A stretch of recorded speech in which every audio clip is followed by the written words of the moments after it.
Hello, everyone. Welcome back to the show. Today's guest is Dr. Jonathan Lunde. He's a theologian and a professor of New Testament at the Talbot School of Theology of Biola University.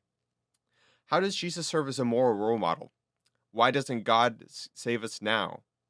What is the role of suffering in everyday life? Expect to learn these things and much more in today's episode.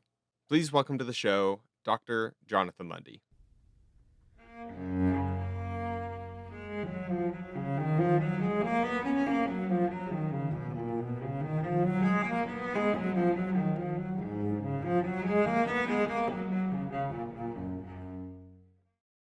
Dr. Lunde, thank you for taking time to come on today.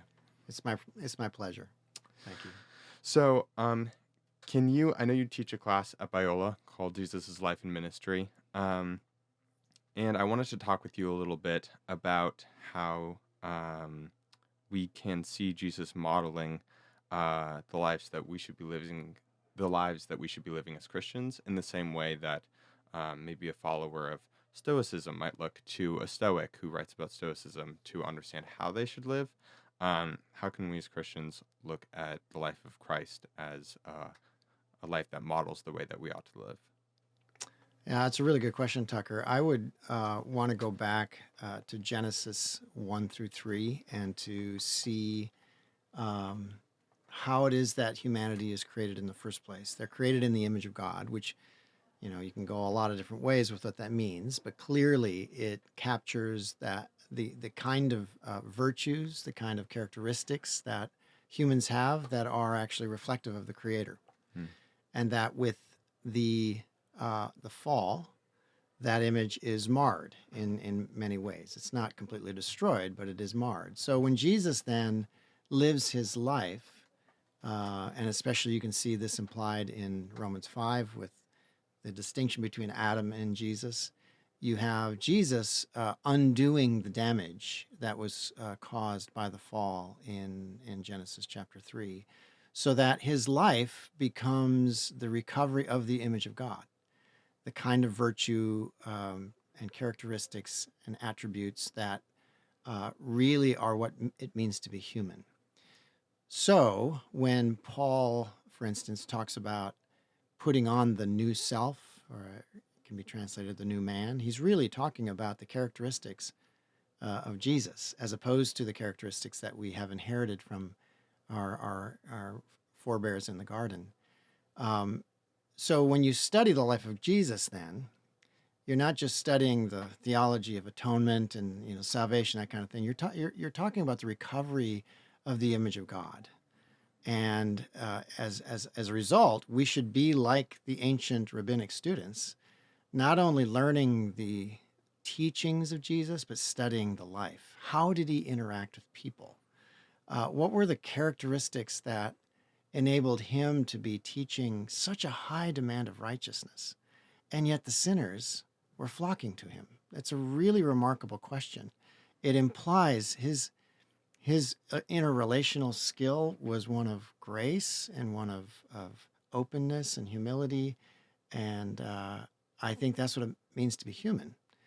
So he's modeling that for us. Then when he teaches the fulfillment of the law, if you understand the law as actually making visible the character of God, you get the same thing going on there. And then when he lives as the servant of the Lord from Isaiah, again, he's the righteous remnant as opposed to the sinful servant, Israel. And not only is it righteousness, but it is a willingness even to suffer in order for the grace of God to mediate through him to others. And so once again, that becomes the model for Christians. And if you want to take a look at, for instance, 1 Peter 2, he talks about the same thing, where he quotes from Isaiah 53, and then he says he leaves an example for us to follow. So all of those images together, I think, are really capturing the life that Jesus is modeling and what we ought to emulate. That's very helpful. Thank you very much. And when Jesus comes, when the Son becomes incarnate and comes to the people of Israel, Can you talk to me a little bit about how he defied the expectations of who they thought that he would be, um, and how that actually fulfills the promise of the Messiah in the Old Testament, just not in the way that they thought? Yeah, it's pretty clear that there were a number of different expectations about the Messiah. Hmm. Ancient Judaism was not monolithic. They were all across the board in terms of what they actually expected in the future. But you can see pretty clearly, both from the Old Testament as well as in intertestamental literature, that they're expecting a David who's going to be a man of war. He's going to come and he's going to judge the enemies of Israel. He's gonna put down any resistance. He's going to redeem his people, and then he will draw the nations to himself. So they really are expecting a pretty powerful king. Hmm. Now, again, there is diversity. For instance, if you go to Qumran and you start looking at what they're looking for, it appears they're looking for actually two messiahs. One would be rather priestly, who purifies the priesthood, and then you have the more warlike Messiah that is more traditional. And I'm sorry, Qumran?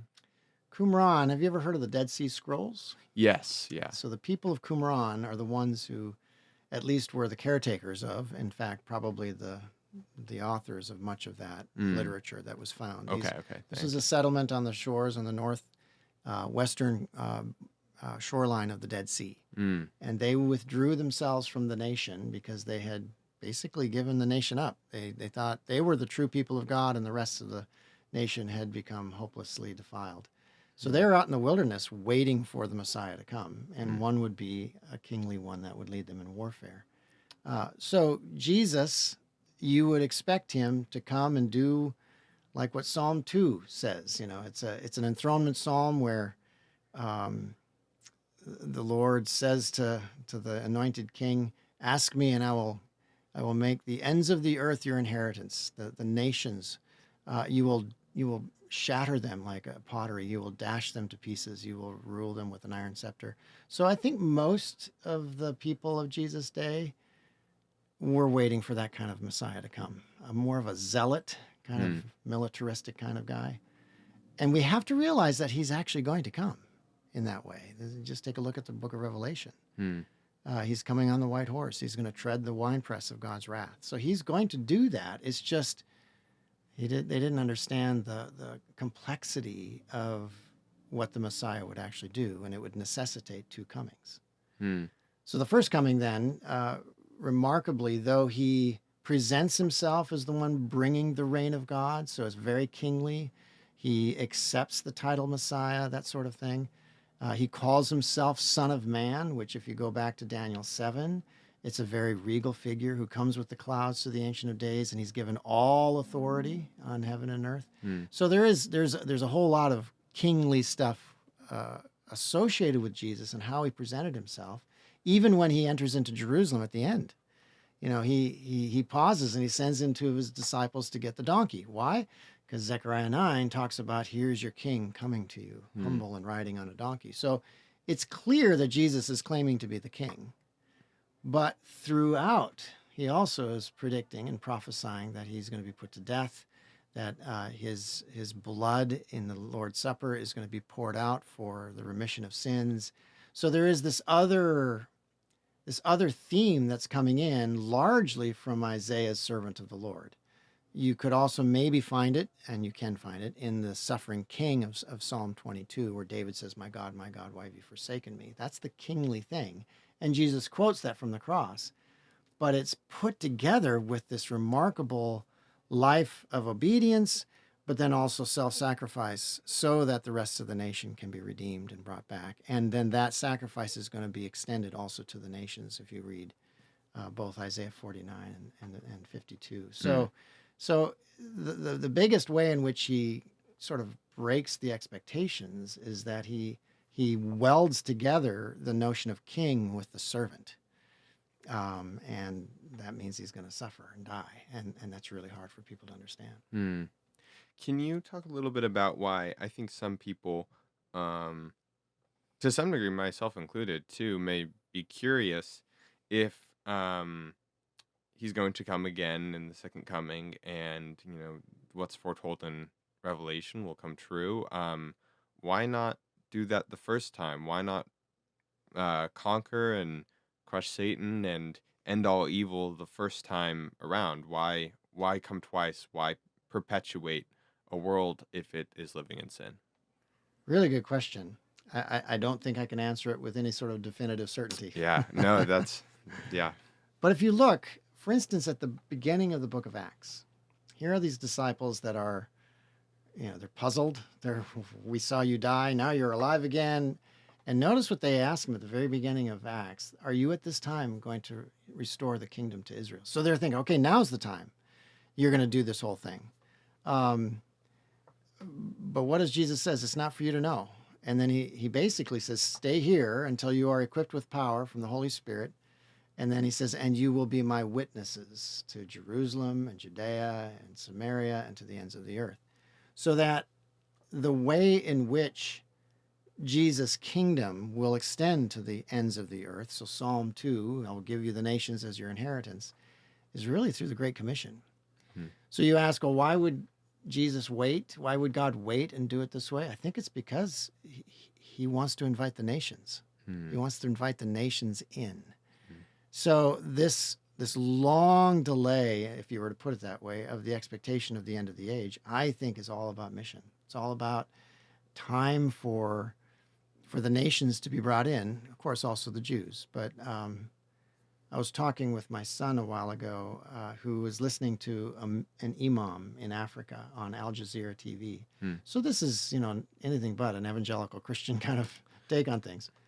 And the imam said, we have a crisis on our hands. And the interviewer said, well, what is that? He said, 5,000 Muslims a day are becoming Christians.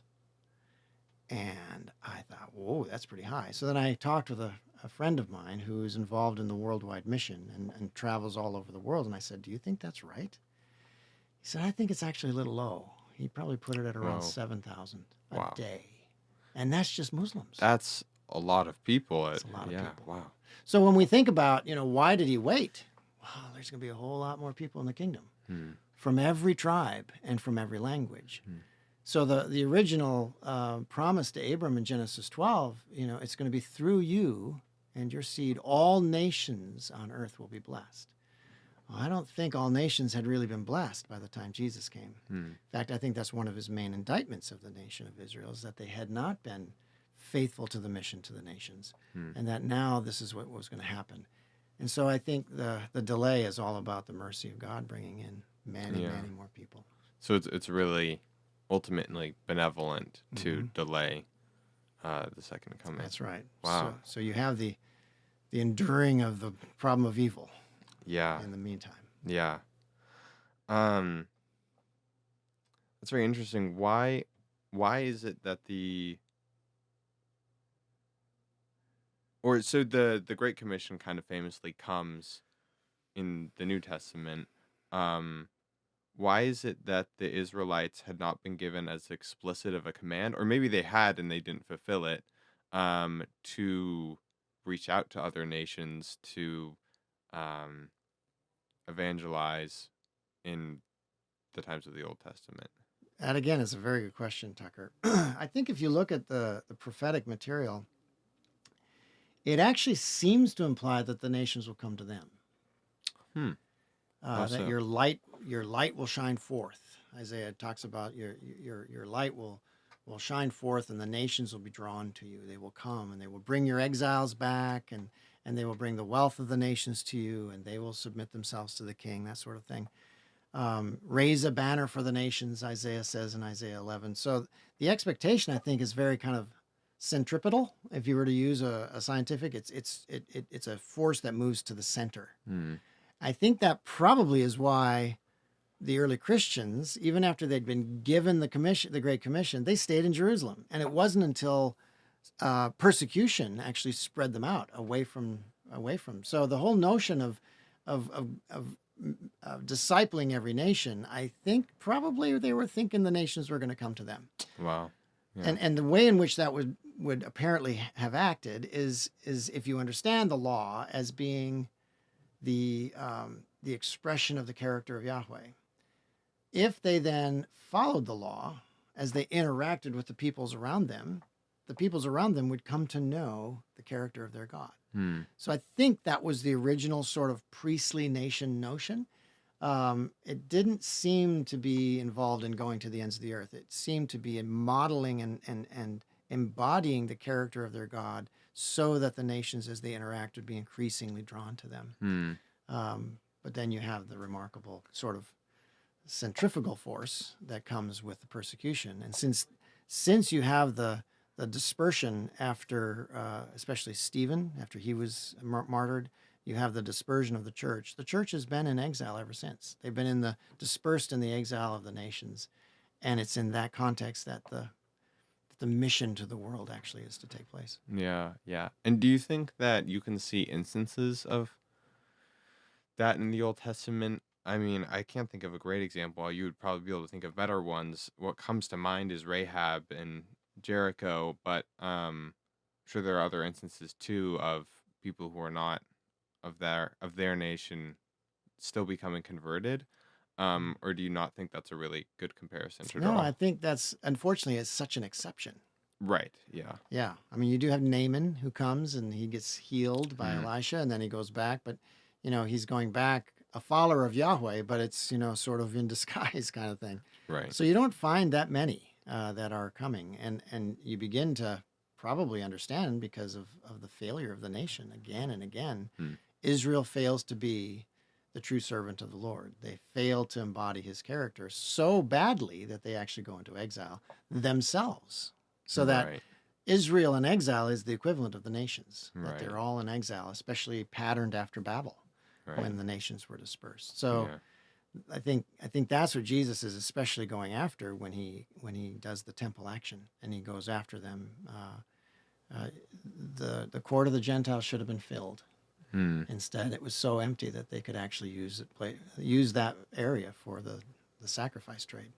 Yeah. Yeah. And do you think that the dispersion of the Israelites and the Judeans and their exiles was part of the evangeliz- ev- sorry, evangelization process that happens in the Old Testament? Or do you think that there's not really a correlation between them ending up in Babylon and Babylonians actually being converted at all? Yeah, again, that's a good question. I hold a bit of a minority position on the servant of the Lord in Isaiah. Hmm. I actually am pretty confident that Isaiah intended to mean that the servant of the Lord initially is the righteous remnant Hmm. who were caught up in the judgment of the nation, not because of their sin, but because of the nation's sin. Their own sin was covered by the temple, but because of the failure of the rest of the nation, they ended up getting slaughtered in the Babylonian siege and destruction, and then many of them were taken in exile to the nation of Babylon. In that day, when that happened to a nation, they didn't come back. They just Hmm. were absorbed in whatever empire took them. Yeah.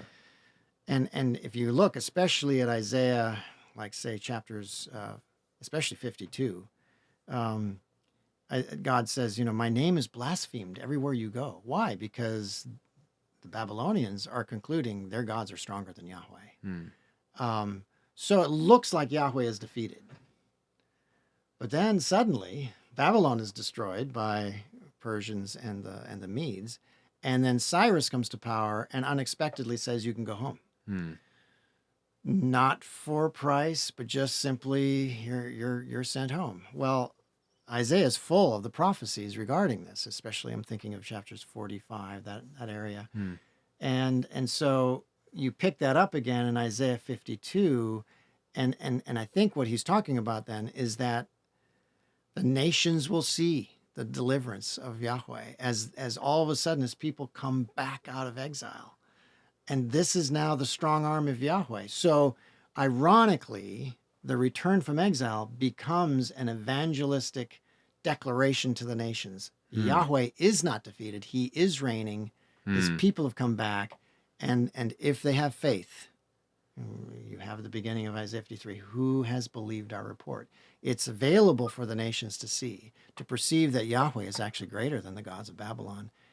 He's bringing his people back. And Cyrus, the king of Persia, becomes simply a tool in the hands of Yahweh. So there is a rather corporate, massive evangelistic purpose behind the exile and the return. Hmm. Jesus then picks up that typology on the cross. Yeah. Because now, as the servant of the Lord, it looks like he is also no different than the two insurrectionists that are crucified with him.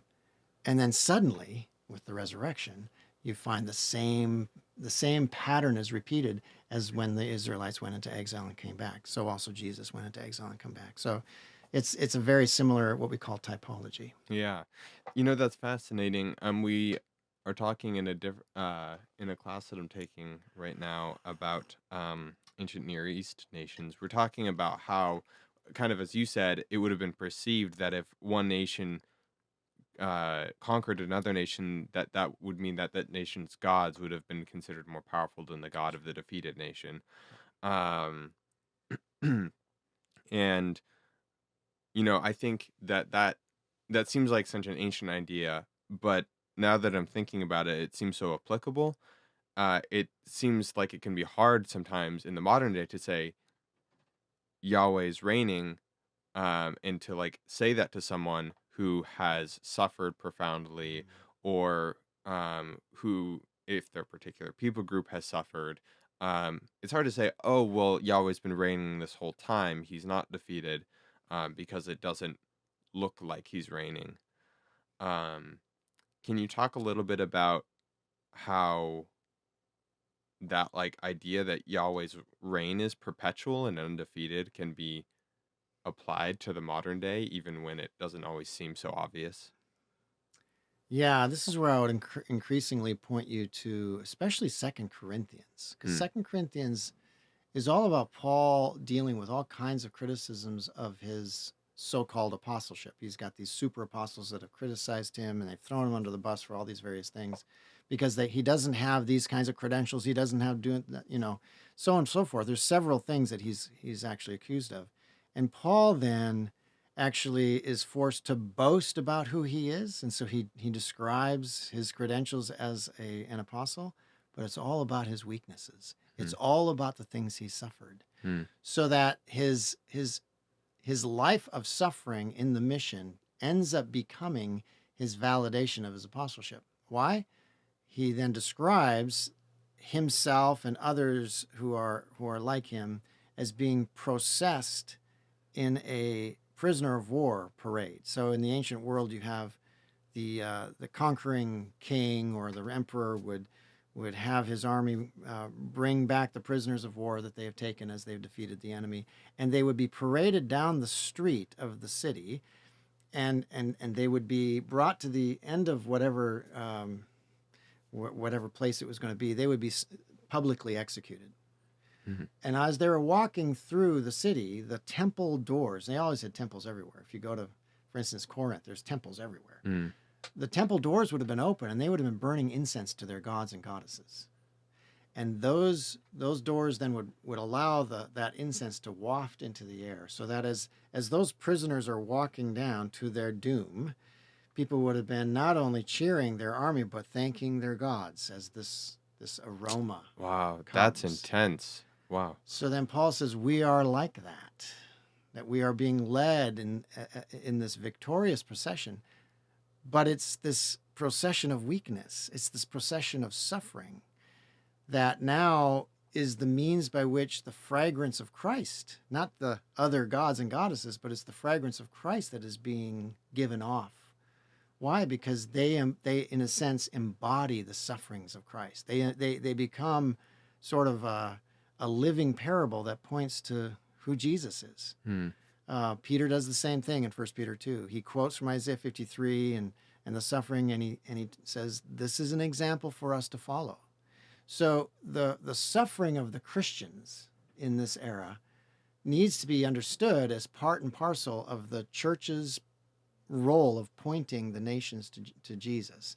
That this foolish, weak, unexpected gospel of a crucified Messiah is actually the means by which people are saved. So it redeems so much of our suffering as we walk with the Lord, whether it's religious persecution, or I think you can even apply it more to simply individual physical suffering Hmm. that you wouldn't expect to be in the life of the person who's faithful to God. But that person who experiences this and then gives testimony to the grace of God and to the victory in Christ, it becomes a really, really powerful pointer to Jesus. I think that's why people like Johnny Erickson Tada have been Yeah. so effective through the years, because she was not healed. Yes. And yet she's been giving constant testimony to Jesus. People listen to her, and many, many people have been brought to faith. Yeah. Wow. That's very powerful. And do you think that that suffering is not only like something that you can endure, but it's something that you must endure in the process of becoming more like Christ? Like it's a necessity.